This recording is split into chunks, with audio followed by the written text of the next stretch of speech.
Welcome to week 1 of Introduction to Film. Today we're going to start by talking about image, power, and politics. So a lot of times we think, a tree is a tree, a dress is a dress, a girl is a girl. But it's always very important to realize that looking is shaped by the historical moment. So what's happening at that particular time? Are we in the Civil War? Are we in World War II? Are we in the middle of Black Lives Matter protests, right? So what's happening in the historical moment?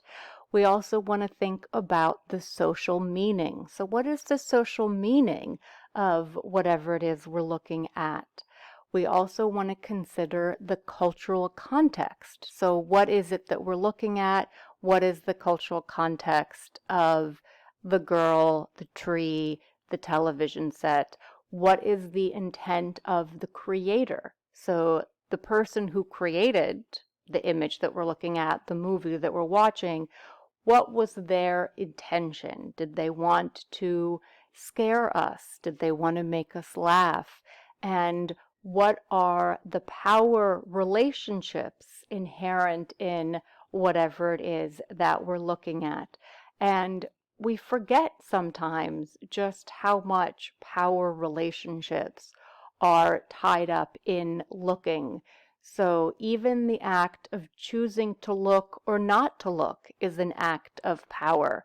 So if somebody is screaming out to you and they're saying, please look, and you are choosing to look the other way, you've got the power in that situation. If you are told that you're not allowed to make eye contact with someone, chances are they're in the position of power and you are not. Maybe you are Mariah Carey's intern and you were told when you were hired you cannot make eye contact with Mariah or Ellen DeGeneres or whoever is in the position of authority, right? So over the course of the semester, we're going to kind of keep coming back to this because it's important, right? Looking is never neutral, okay? There's always going to be some kind of external element which is shaping how you understand what you see. So, that said, some more vocabulary words. Representation is the use of language and images to create meaning about the world around us. So representation is a way of shaping how you understand the world using language and images. And a specific type of representation is mimesis. And mimesis is a concept that understands representation as a process of imitating or mirroring. Okay, so that's specifically when you are imitating something. And the word mimicry has the same etymology as the word mimesis. So inherent in the concept is this idea of imitating or mirroring. And some of you might be familiar with this painting by Rene Magritte. And it is a painting, as you can see, of a pipe. And underneath the pipe, he has written in French, "This is not a pipe."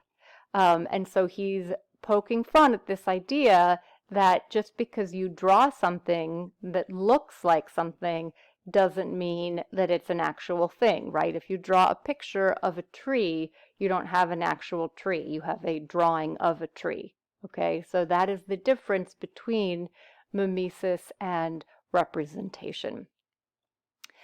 Some more terminology. The myth of photographic truth is the myth that we perceive photographs to be an unmediated copy of the real world.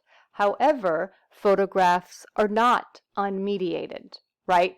Anytime a person is involved, it's going to be mediated, right?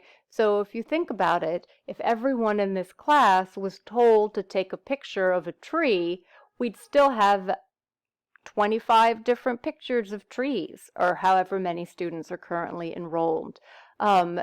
Even if we all took a picture of the exact same tree, we'd still have different pictures of the tree because we're all going to choose a different angle. We all might, take it from, even if we took it from eye level, we're all going to be at slightly different heights, right? So there's always going to be some kind of mediation. We might, choose a different filter from Instagram to change the contrast or the saturation. So we think of photographic truth as being very accurate, right? If we have a photo of something, then that means it's accurate. Photos of things are frequently used in the courtroom as evidence. However, photographs are never 100% unmediated. They are not Xerox machines. Positivism is the theory that scientific knowledge gained through empirical data is the only authentic knowledge. So this idea that the only authentic knowledge is the kind of knowledge that can be proven or tested in a lab, right? It has to have empirical data. It's got to have numbers, right? So the only kind of authentic knowledge can be proven in the lab with numbers, right? Which of course isn't true, right? You might know that you hate someone or that you love someone, and you know that that is a real feeling, but you can't prove that in a lab. Also, machines such as cameras are thought to be more reliable than humans to provide this data and knowledge. So positivism relies on machines in order to provide the data and the knowledge, right? So this idea that machines are reliable, that empirical data is reliable. But of course, as I've been emphasizing, images can be altered.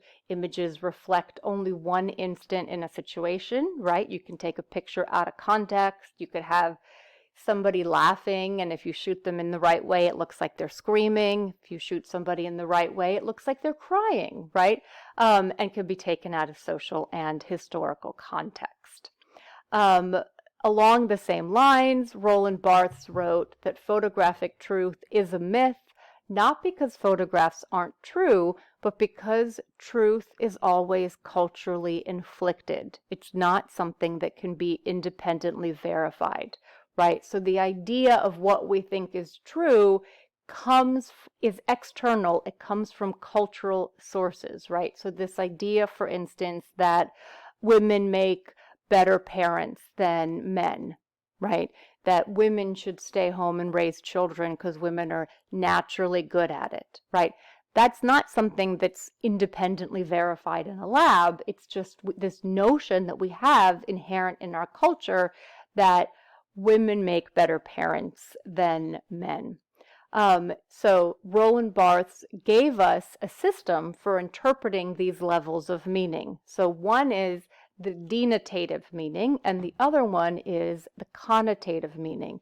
And one way that you can remember this is denotative, D, like descriptive, and connotative, C, like cultural. So what does this mean? So the denotative meaning is an image's literal meaning, right? It's what you see in the picture. Connotative is when there's something that you've been taught that makes the meaning that gives the meaning more richness, right? So it relies on cultural and historical context. It relies on things that you know because you have lived them. So an example of this would be this photograph by Robert Frank that was called Trolley, New Orleans. So the denotative meaning is just, oh, look, there's some people and they're riding on a trolley. Whereas the connotative meaning is, oh, this captures race relations in the South, in New Orleans in the 1950s. But if you didn't know anything about race relations in the United States, if you didn't know that Black people often had to sit in the back of the bus, you wouldn't know that that's what was going on in this photograph, right? So you have to know the cultural and historical context in order to be able to get the richer connotative meaning. So along with Barthes' theory of myth is this idea that myths are made to seem universal, right? It's a meaning that we think, oh yeah, this is totally true, right? Like, brides wear white to the wedding, right? We think that's a universal thing, but it's not. In Japan, many brides wear black to the wedding, right?